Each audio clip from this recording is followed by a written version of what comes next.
In your view of how we ought to go about finding equality, do you think that centralised control measures is the answer? No, I think we know what happened, what went wrong in those societies, the communist societies, where there was an attempt to almost enforce greater equality. And I think that a lot of the problems of those societies came from the centralization of power.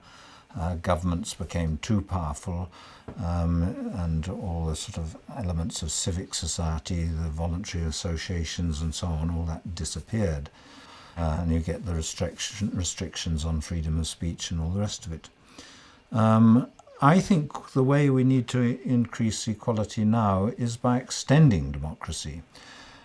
The reason why our societies have become more unequal since the end of the 1970s is because the rich have run away from the rest of us. It's not the poor falling further behind. It's mainly the rich have been getting richer much faster than other people have been getting richer. So the gaps in income differences within companies, around about 1980, a CEO would get 20, 25 times more than the average production worker in the larger companies. It's now 2, 3, sometimes 400 times as much. Vastly much bigger. So I think that those runaway incomes at the top reflect a lack of any democratic constraint. Those people felt they could do whatever they liked. They didn't have to account for themselves to anyone. I think we must make them accountable, partly by having more employee representatives on company boards, as they do in some European countries. But we must also, I think, expand the more democratic sectors of our economy, the employee-owned companies, the mutuals, the cooperatives. Those kinds of companies have much smaller income differences within them, and a lot of the research suggests that they have higher levels of productivity. People are increasingly talking about the John Lewis model, where profits don't go to external shareholders, they go to the employees who've actually made those profits. But I think one of the really important benefits of that kind of company organization is people say it turns a company from being a piece of property into a community. And in a way, it seems to me totally bizarre that, and although the value of a company used to depend on its buildings and plant and equipment, it now is its value is primarily a matter of the skills and people it's brought together, their knowledge, the way they work together. And in a sense, what's happening when a company is taken over is a group of people is being bought and sold.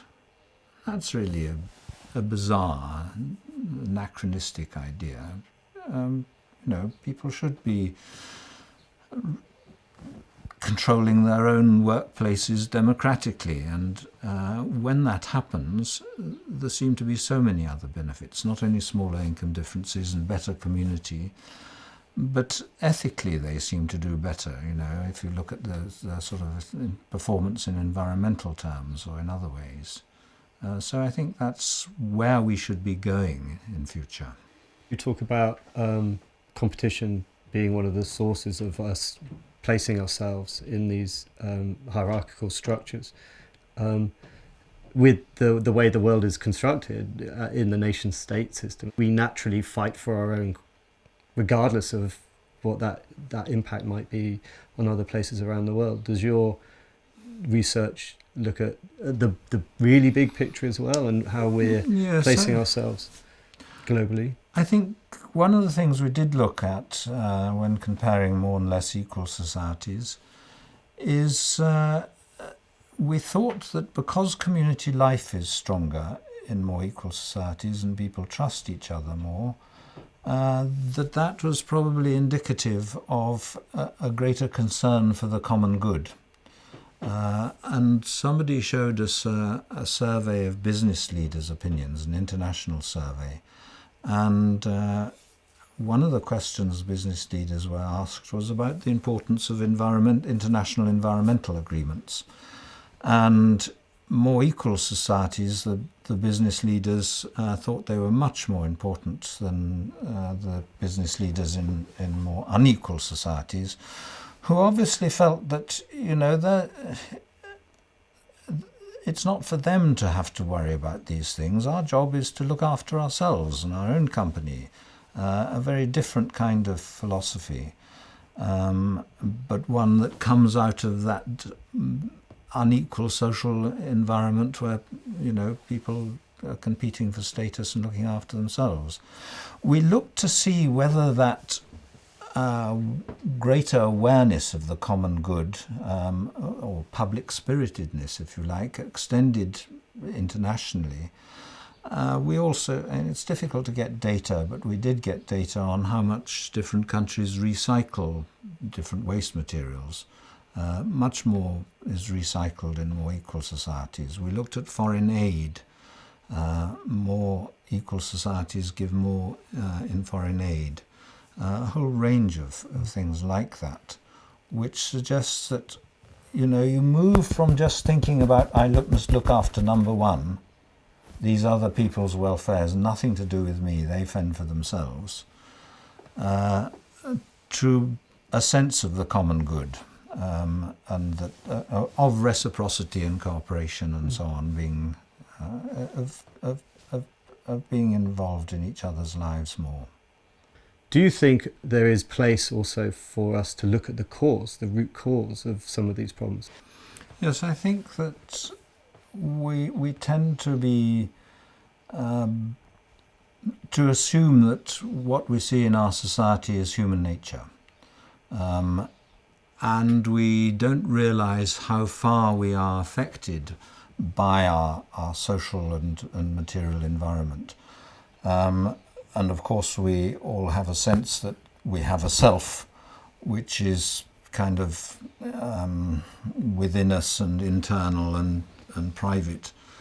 But actually a number of psychologists argue that sense of selfhood only develops in social contact. I develop my sense of self because I'm aware of my existence in your eyes. And so instead of it being an internal thing, it's something that comes through social interaction. We have a capacity and an attentiveness to social relationships and social judgments. But what those social tensions are in our society, they can vary very much from one society to another. And as we recognise that, I think we can start to change our society, reduce the amount of inequality, strengthen local communities in ways that we need to do to move towards environmental sustainability anyway. And, maybe the best is still to come. We've got to the end of what we can do for the real quality of human life in the rich societies by ever higher levels of material consumption. That consumerism, it's a zero-sum game. We can't all improve our status in relation to each other. But now the way of improving the real quality of human life is to improve the quality of social relationships, the social environment. And I do think it's really exciting, the possibility that we might be able to do that by reducing income differences. And, you normally think, if you're going to improve the quality, if you like, the psychosocial well-being of a whole society, we'd all have to go and see shrinks. It'd be quite impossible. You can't do it. We're landed with the way human beings are. But the idea that there is a policy handle on it, and one that's accessible to governments and policymakers, that's really exciting. We could get to new levels of human well-being. And that's what I think is important and exciting about the kind of data we've been looking at.